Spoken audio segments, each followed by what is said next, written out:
Glória a Deus. Isso. Eu preciso que você abra a sua Bíblia no Evangelho de João, no capítulo 8.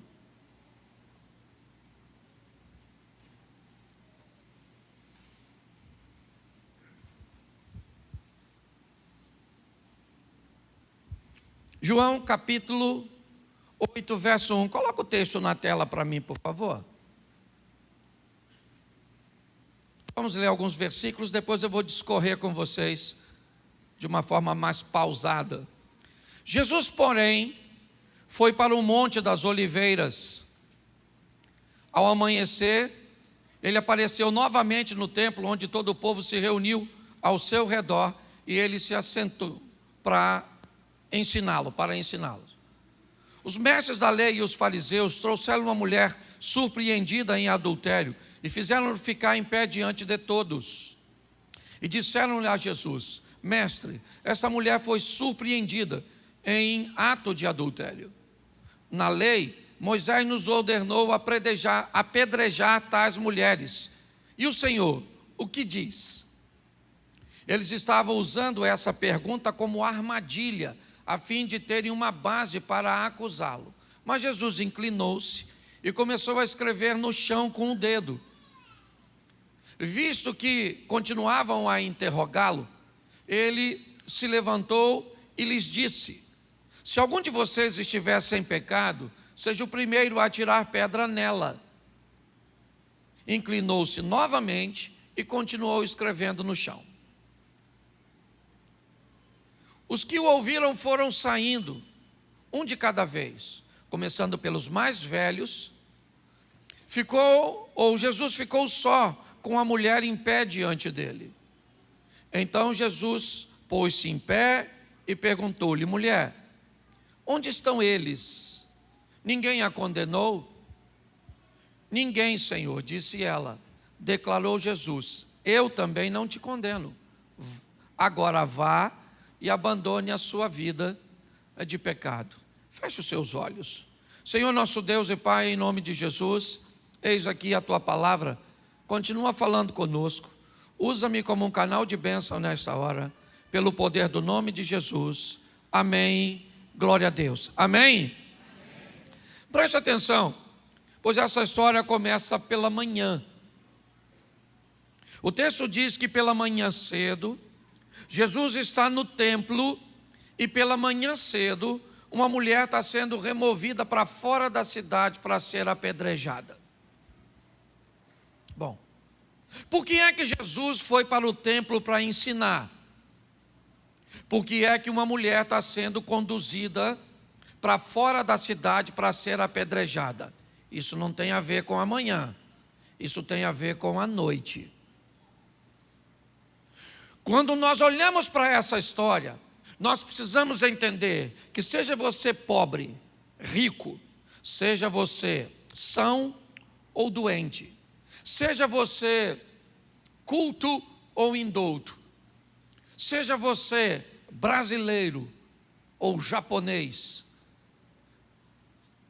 todos nós temos 24 horas por dia. Todos nós.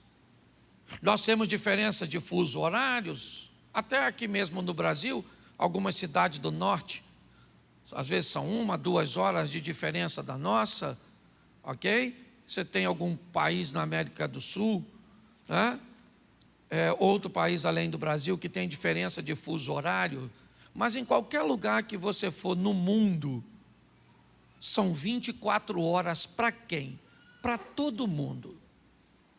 Quando nós vamos olhar esta passagem, nós temos que entender que a noite anterior foi a mesma para Jesus, foi a mesma para a mulher, foi a mesma para Pedro, foi a mesma para Maria, mãe de Jesus, foi a mesma para Lázaro, foi a mesma para Bartimeu, para Zaqueu, para a mulher do fluxo de sangue. A noite anterior foi a mesma para todos.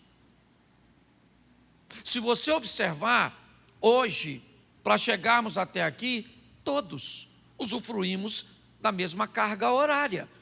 Ninguém que chegou até aqui, chegou a esse momento 18h38, ok? E chegou aqui apenas com a oportunidade de 17 horas. Não. Eu cheguei aqui com a oportunidade de 18h38. Você chegou aqui independente de quem você seja, de por onde você passou, de que horas você acordou, do que você comeu. O que o texto está querendo me mostrar é que a noite foi para Jesus a mesma noite que foi para a mulher. Jesus não recebeu nenhuma vantagem como ser humano no que diz respeito a isso. Ele veio cumprir as leis humanas. Então o que eu quero transmitir para você é que o tempo é o mesmo para todos. A diferença vai se estabelecer no que você resolveu fazer no tempo que lhe foi concedido. Escureceu para quem? Para Jesus. Ele vai fazer o quê? Vai para o monte, orar, meditar, conversar com seu discípulo. É para lá que ele vai. Escureceu para a mulher. O que a mulher vai fazer? Vai se deitar com um homem que não é dela. Por quê? Porque ela quis. Ela podia subir o monte para orar? Sim ou não? Jesus podia deitar com a mulher que não fosse dele? Sim ou não? Sim ou não? Sim. Ele foi? Não. Por quê? Porque ele decidiu. Você decide se estuda ou não, se briga ou não, se come ou não, se trabalha ou não, se lê ou não, se faz fofoca ou não, se ora ou não. Você define o que você vai fazer com o seu tempo. O resultado disso é outra história. A noite foi a mesma para os dois, mas o dia não vai ser o mesmo para os dois. Há uma opção na hora de semeadura, de escolha, mas não há uma opção na hora da colheita. Na manhã seguinte, e ela amanheceu para Jesus, para a mulher, para Zaqueu, para Bartimeu, assim como a manhã de hoje amanheceu para todos nós. Provavelmente alguns aqui hoje brigaram em família.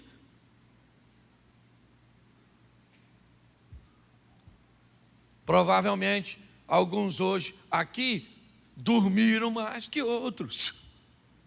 E não tem nada de errado nisso. Ok? Não estou brigando com quem dormiu, não. Eu só estou querendo mostrar para você é que a oportunidade é igual para todo mundo.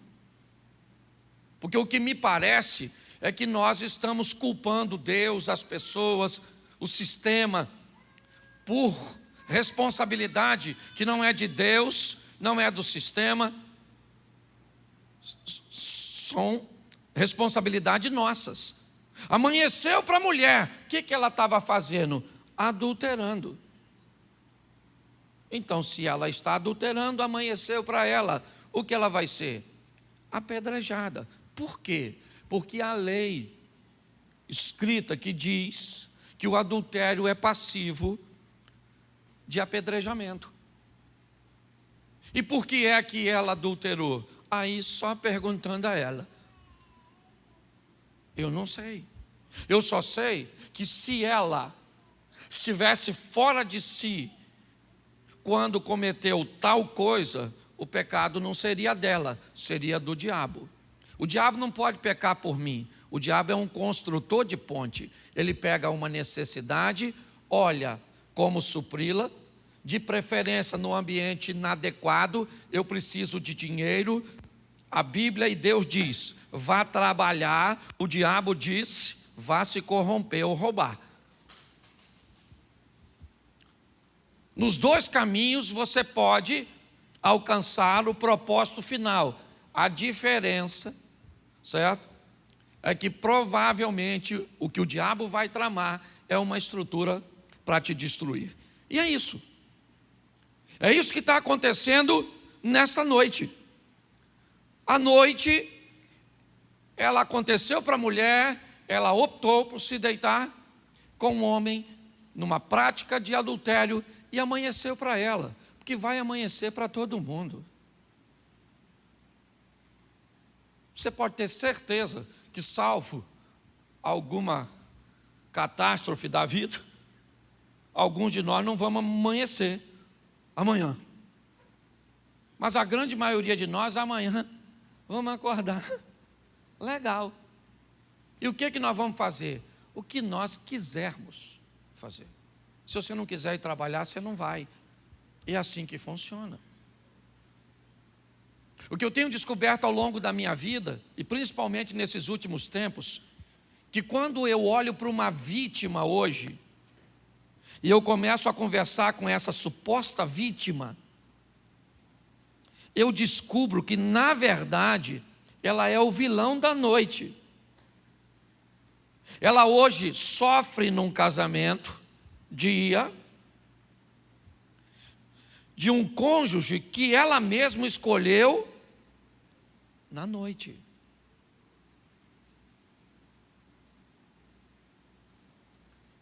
Eu tenho me deparado muito com isso.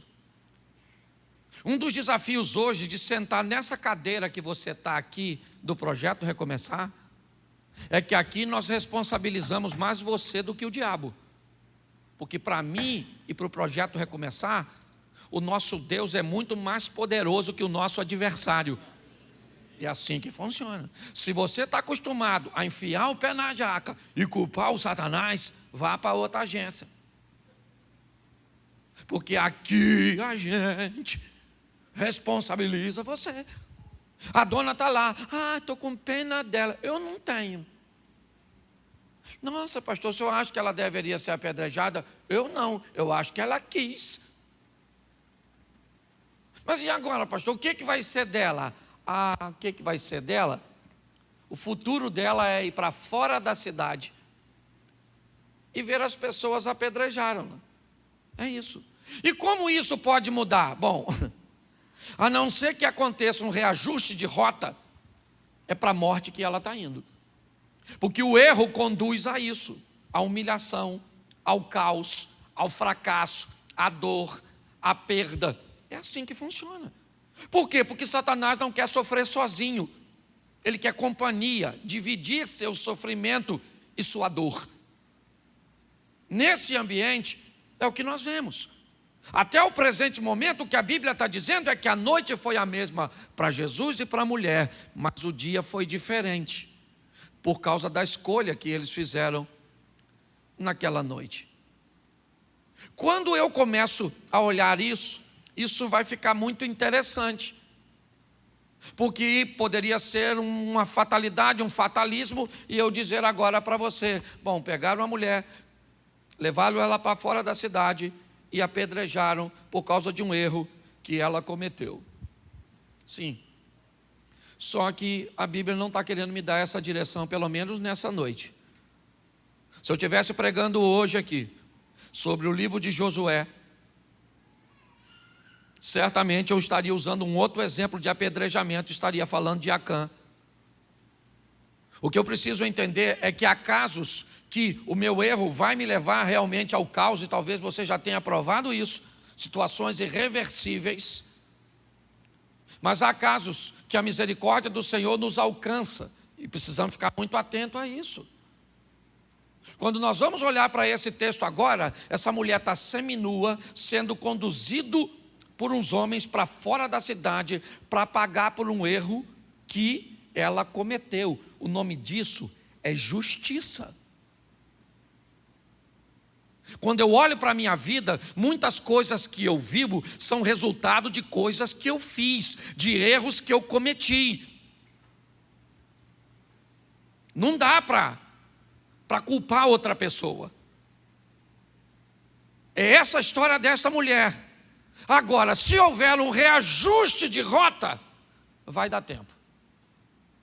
E quando eu olho para o verso 3, as coisas vão começar a clarear para esta mulher.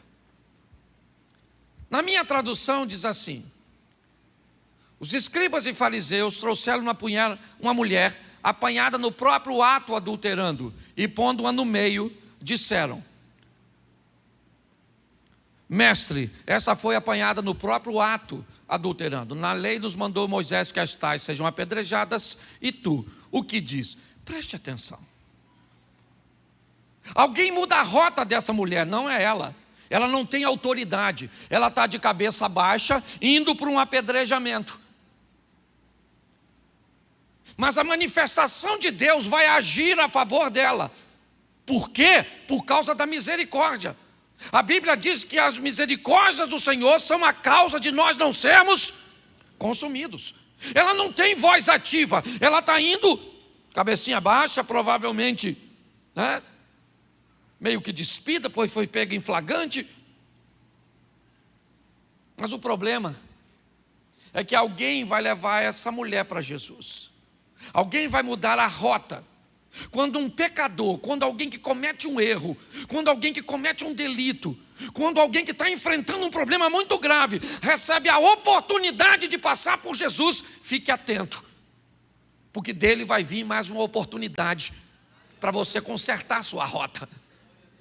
Aqueles homens vão pegar aquela mulher e vão levar para Jesus. Um erro gravíssimo que eles vão cometer. O texto diz, volta no 3, por favor.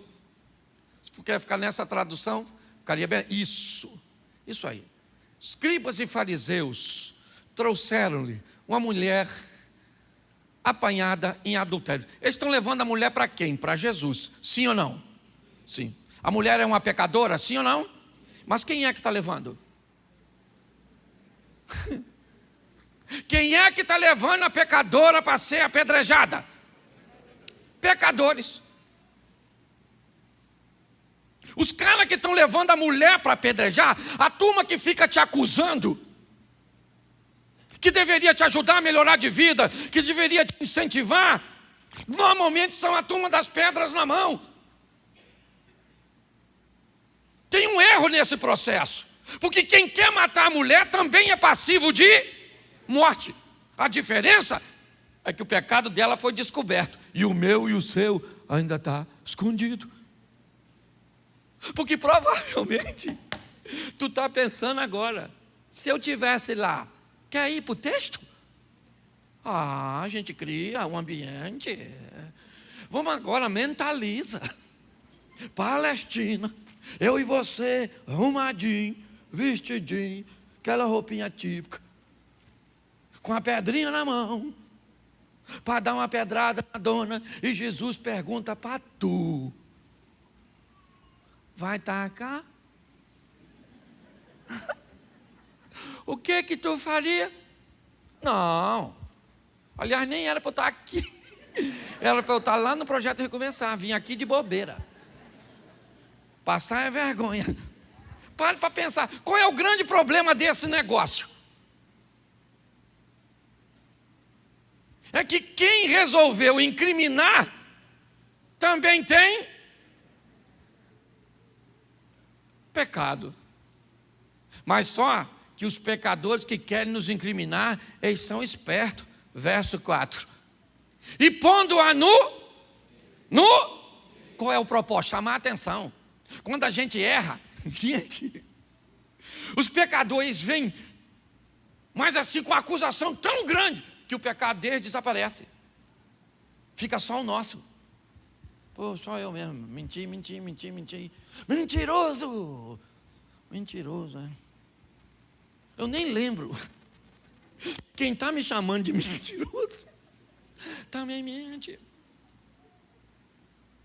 Quem está me chamando de pecador também peca. É engraçado isso, né? Mas é Jesus que está nesse negócio. E quando essa acusação começa a acontecer, o verso 4 diz que eles fazem da mulher, ou pelo menos do erro dela, o centro. Coloca ela no meio, joga ela, fala alto: olha, essa mulher foi pega no próprio ato adulterando. Vamos embora, vamos chamar a atenção para o pecado, porque se eu chamar a atenção para o pecado dela, corre o risco do meu passar despercebido. Você sabe por quê? Que na maioria das vezes o nosso comportamento pecaminoso não melhora ou não conserta? Porque nós recebemos um alívio muito grande quando olhamos para alguém que tem um pecado maior que o nosso. Essa é a grande verdade. E eu já falei isso aqui. Isso vai dar uma confusão na porta do inferno. Os crentes discutindo. Você veio para cá? Por que você veio? Não sou igual a você, não. Entendeu? Você usava droga. Eu não vim para cá porque eu era um viciado. Eu vim para cá porque eu sou um mentiroso. Só isso. Eu imagino o diabo. Vambora, gente, já está na fila. Bora, gente. Você está aí, cuidado. Que você pode... Até aí, o sangue de Jesus tem poder. Sim. O que eles fazem é que com essa situação se torne um grande espetáculo. Olha o que ela fez. Olha onde ela fez. Olha com quem ela fez. E ela merece receber uma punição pelo que fez. É tudo isso que estão falando. Porque o propósito do mal é chamar a atenção para aquilo que você fez de errado. É dizer que o que você fez ontem não vai te ter a oportunidade de você ter um amanhã. Você está num lugar que tem o propósito de trazer esperança.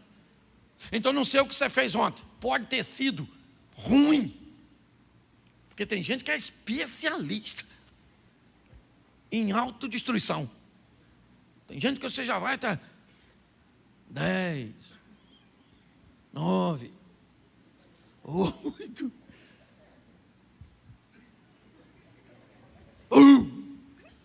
Nossa, o que sobrou? Não sobra nada do casamento, não sobra nada das finanças, não sobra nada. Sobra nada.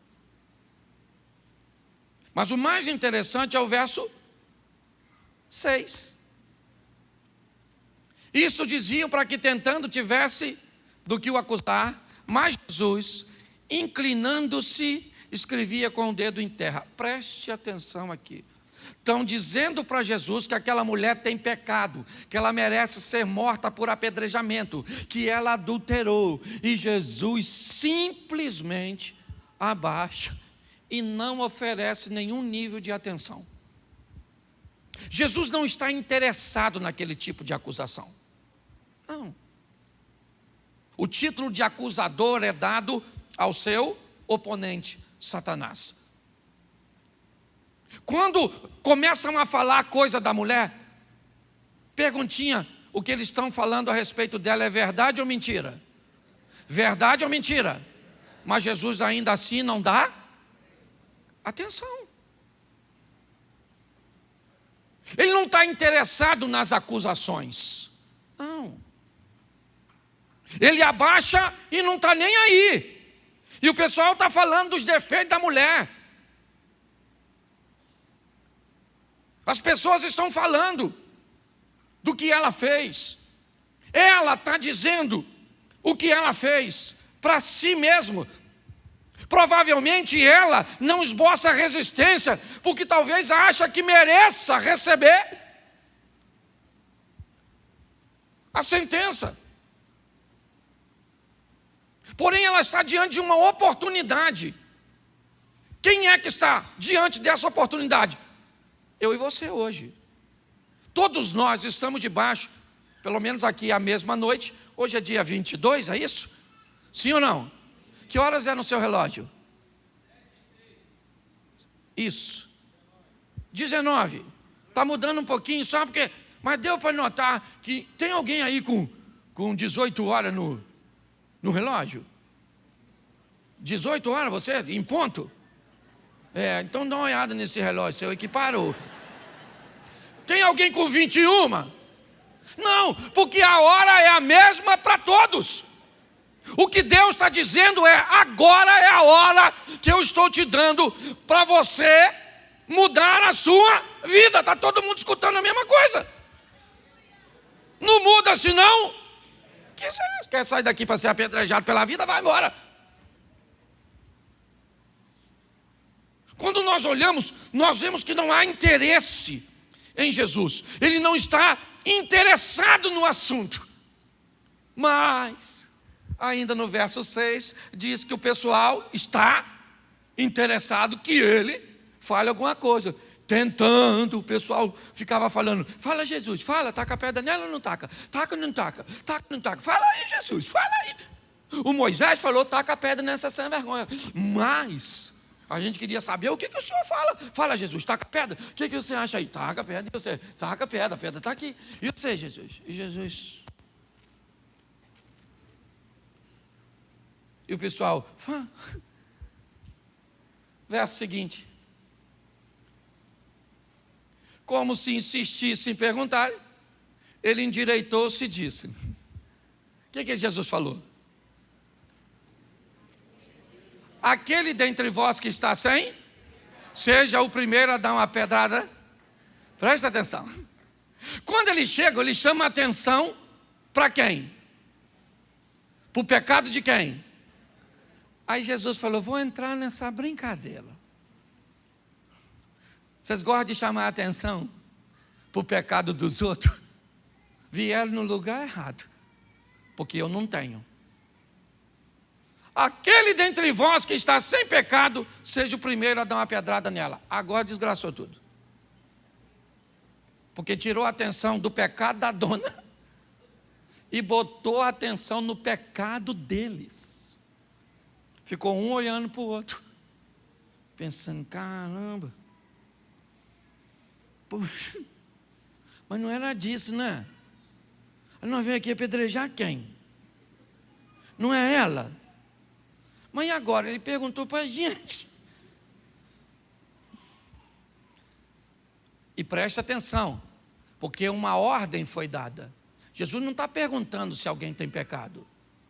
Jesus está dizendo, aquele que está sem pecado, taca a pedra. Ele está falando, ele não falou, não gente, não apedreja a mulher, não, ele não está falando para não apedrejar. Ele está dizendo, apedreja.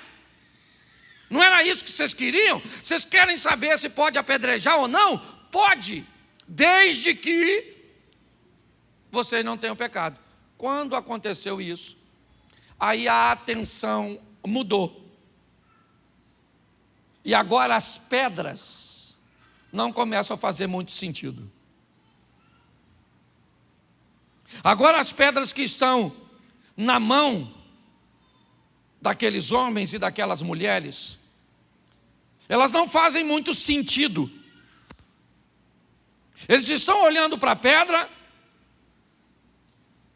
e quando Jesus diz, quem não tem pecado, a pedra agora deveria ser lançada em si mesmo. Jesus entra para defender, e é isso que eu quero falar com você hoje. Por quê? Porque basta que alguém cometa um erro, basta que alguém cometa uma falha, e a gente, eu falo isso de mim, às vezes, acaba tomando decisões, acusações, estabelecendo sentenças. Eu não estou dizendo que elas não têm que ter, não. Mas quando eu vejo Jesus fazer isso, isso me chama a atenção de como ele lida com as coisas.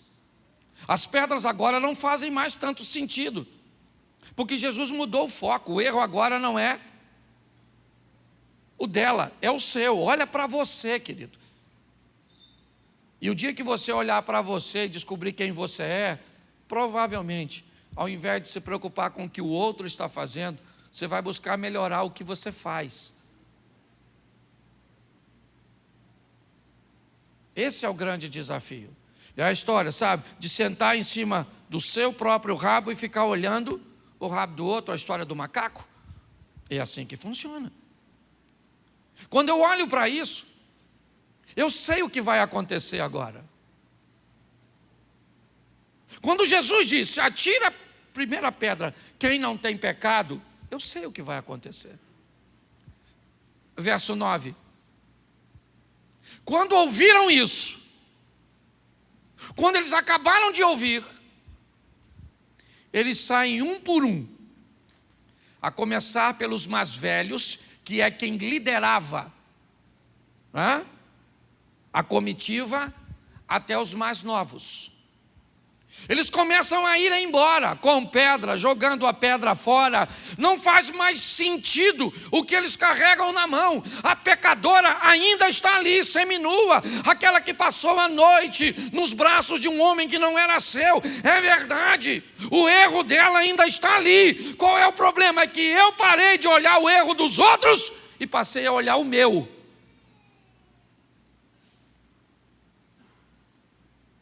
Passei a olhar para mim. E quando eu olhei para mim, eu não gostei do que vi. Eu não gostei do que eu senti. Eu não gostei do que eu falei. Eu não gostei de como eu procedi. Não, mas eu não. É você que está errado. É minha mulher que está errada. É meu filho que está errado. É meu vizinho que está errado. É o camarada do carro da frente que está errado. É a esquerda, é a direita, é fulano, é ciclano. Está todo mundo errado. Porque eu não consigo olhar para mim.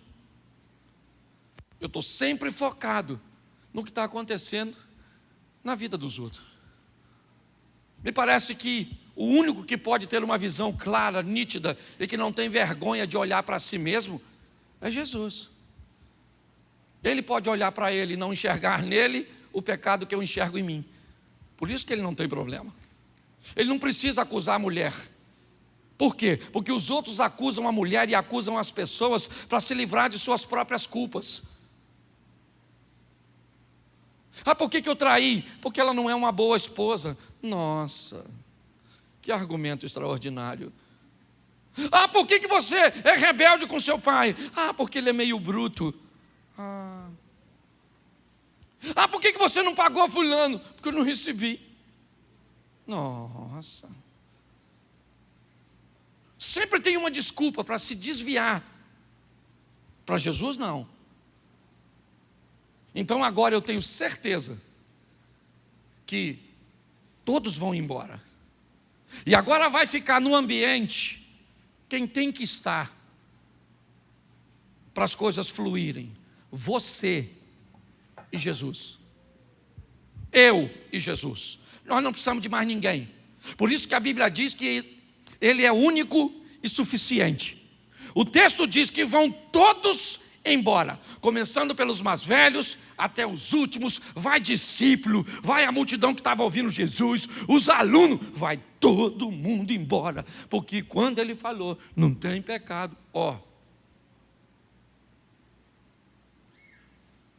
ficou ele e ela. A mulher que estava no meio, ela ainda está no meio. Sabe o meio, o lugar onde o pecado dela foi exposto, ainda está lá, patente. Está lá. E naquele ambiente, Jesus e ela. Isso. É você e Jesus. É você e Jesus. Não, preste atenção. Seu pai não tem que estar lá. Não. Eu vou encontrar com Jesus, mas levo o meu pai. Não, pastor, eu não levo meu pai. Leva. Você leva seu marido. Você pega e vai encontrar com Jesus e leva alguém que te fez algo lá atrás. Aí vai ficar difícil.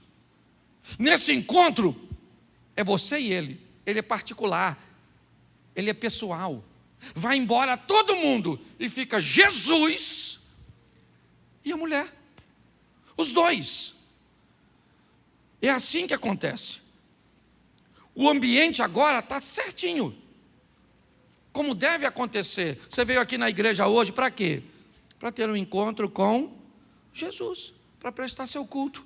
Esse encontro vai ser feito entre você e Jesus. Seu marido está sentado do seu lado, mas não é agora. É você e Jesus. É seu pai e Jesus. Tira esse trauma, tira essa lembrança, tira essa terceira pessoa ou essa terceira emoção que está querendo entrar nesse ambiente, porque não vai rolar. Todos vão embora e ficaram só Jesus e a mulher que estava no meio. O texto quer indicar quem é essa mulher. Ela é a mesma que foi colocada no meio, aquela mulher que passou a noite adulterando, enquanto Jesus passou a noite orando. O pecado dela ainda está do mesmo jeito, só que agora ela está sozinha com Jesus. Ela e Jesus. Um ambiente propício. Mas, quando isso acontece, olha o que ele pergunta para ela. Endireitando-se Jesus, e não vendo ninguém mais do que a mulher, estava só ela, ele pergunta: onde estão os teus acusadores? Escute isso agora. Se você gosta de anotar, seria bom para você nunca mais esquecer, e todas as vezes que estiver vivendo, vale a pena. É uma coisa que eu costumo usar meio como um ritual sobre o meu erro. É uma coisa minha, talvez te ajude. Onde estão os teus acusadores? Bom, primeiro acusador meu, nome Satanás. Onde ele está? No mundo espiritual. O que ele vai fazer? Me oprimir.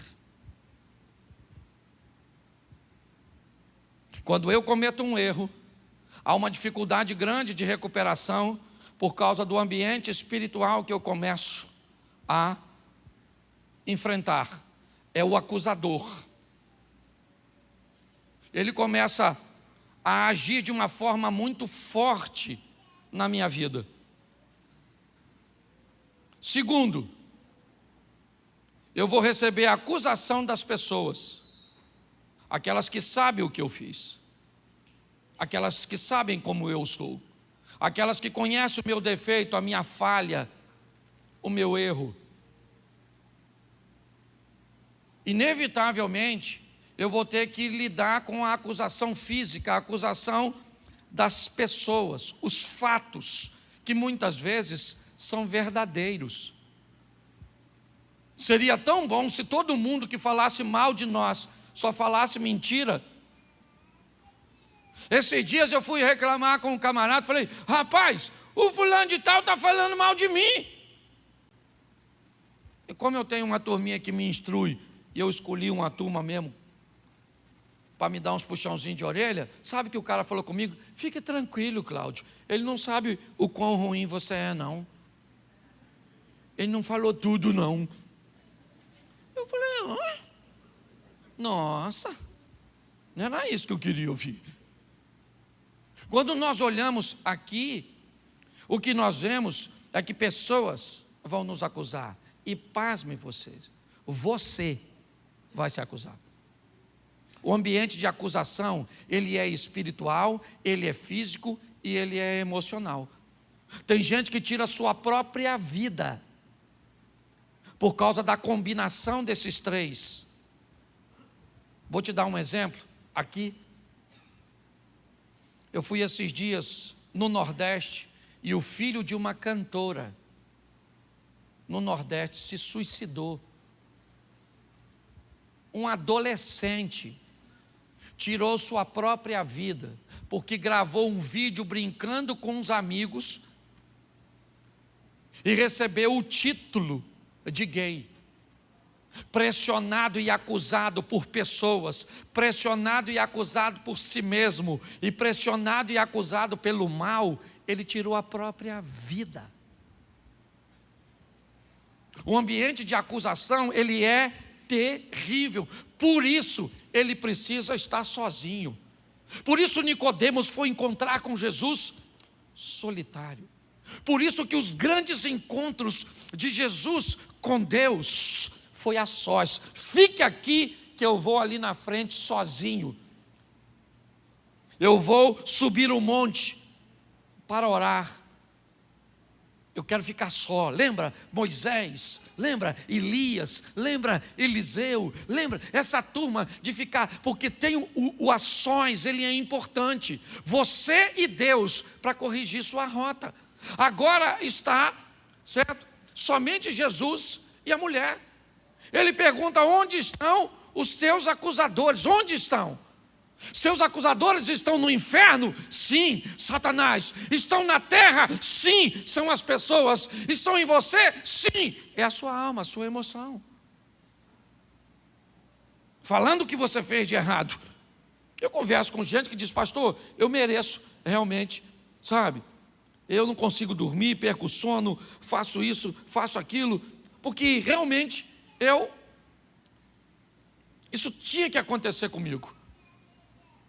Baseado nessa situação, Jesus está conversando com ela e ele faz uma pergunta: onde estão os teus? E aí ele faz outra pergunta. Ela nem respondeu a primeira, ele já fez a segunda. Ninguém te condenou? Ele perguntou: onde estão os teus acusadores? E a pergunta hoje para você: está dentro de você? Está no lugar que você trabalha? Está com a pessoa que dorme contigo, que mora na tua casa? É isso? Que pega muitas vezes o seu comportamento e utiliza, atirando em você com munição que você mesmo deu? É assim que funciona? O que é? É o diabo que está te atingindo? Quem é? Onde estão os teus acusadores? Em que lugar? Identifique. Mas como ela está na presença de Jesus? A Bíblia diz que nenhuma condenação há para quem está em Cristo Jesus. Aí ele pergunta: ninguém te condenou? E quando ele pergunta, ela responde para a gente terminar. O que ela disse? O que ela disse? Ninguém, Senhor. Agora, ninguém me condenou. Ele disse: bom, se ninguém te condenou, eu também, nem eu também te condeno. Se não tem ninguém para te condenar, querida, eu não vou te condenar.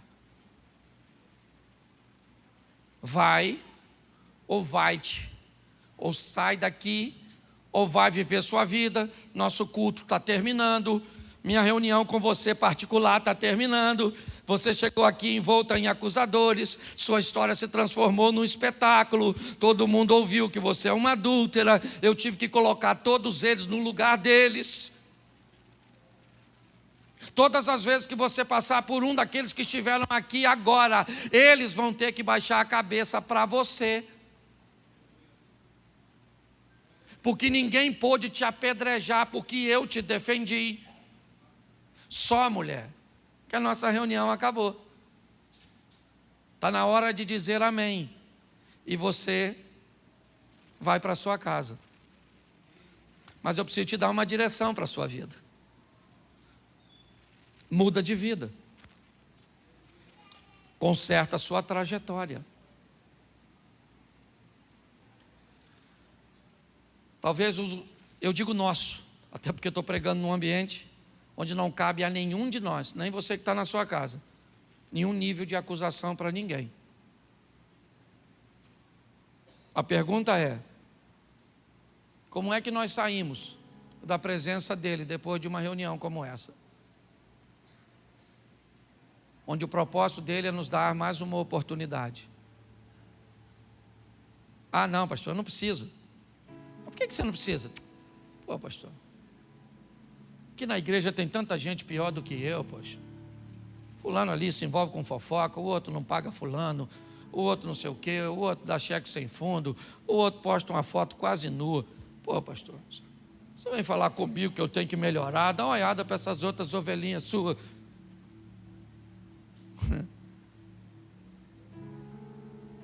Enquanto você ficar olhando para um defeito que é maior que o seu, nada vai mudar na sua vida. Arrume um lugar para você estar com Cristo a sós, você e Ele. Deixa a máscara cair. Ontem eu vi um relacionamento acabar, o camarada sequer sabe por que acabou. Mas a noiva descobriu que ele tem relacionamentos virtuais. E ela disse: eu não vou falar para ele, simplesmente vou acabar. Eu fiquei olhando para aquela situação. Nossa máscara cai diante de Deus. Ou então ela vai ficar bem no lugarzinho, para que nós possamos olhar para alguém que tem uma vida um pouco mais dificultosa do que a nossa. É muito fácil, às vezes, falarmos da nossa caminhada, se olharmos o contexto cujo qual ela acontece. Talvez o seu ambiente seja altamente ordeiro, sua casa seja totalmente organizada, sua família seja totalmente ajustada. Mas não é de todo mundo assim. Tem gente que está aqui na igreja e sai daqui para viver num ambiente religioso altamente eclético. É protestante, é católico, é espírita, é macumbeiro, seja no ambiente de trabalho, seja no ambiente... Eu não estou falando defeito de nada, não. A dificuldade é para todo mundo. Macumbeiro conviver conosco, é do espírita conviver com... E assim que funciona. Mas nós estamos vendo o cumprimento dos últimos sinais. Jesus Cristo vai voltar para buscar a sua igreja, muito longe desses dias. E Ele não vai buscar uma igreja que fica olhando para o que o outro faz de errado. Para nós melhorarmos, nós temos que olhar para nós. Eu quero que você fique de pé nesse momento. Saia daqui para viver uma semana extraordinária, mas uma semana real, onde você vai ter um particular com Jesus.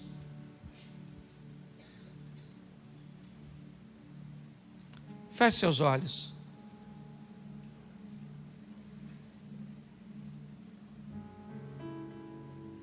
Eu não sei o que você fez.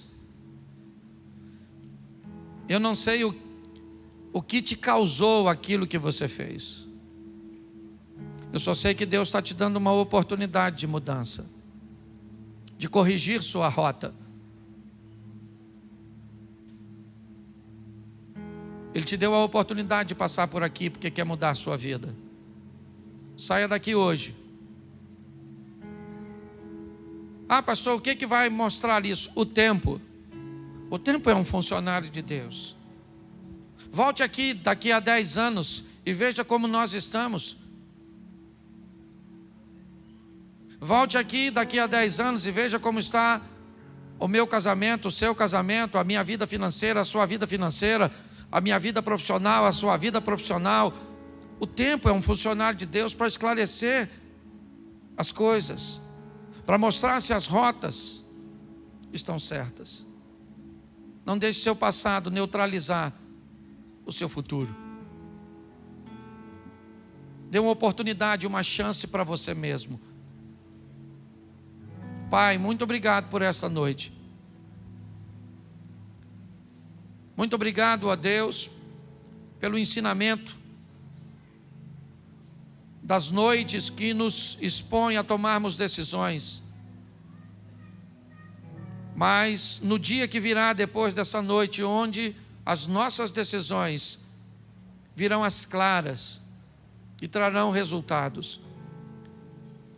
Que sejamos assertivos em nossas decisões, para que possamos, ó Deus, viver coisas extraordinárias. Abençoa a nossa casa, abençoa a nossa família, abençoa a nossa caminhada de fé. Pai, em nome de Jesus, nós somos gratos por Tua bondade, por Tua misericórdia. Por o Senhor dizer que ninguém tem condições de nos acusar, nem mesmo Satanás. Basta que o Teu sangue caia sobre nós e o nosso pecado vai ser perdoado. E ele já foi derramado, o que nós precisamos é tomar posse. Abençoa, ó Deus. Abençoa, ó Pai. Em nome de Jesus. Em nome de Jesus. Você pode dizer amém? Olhe para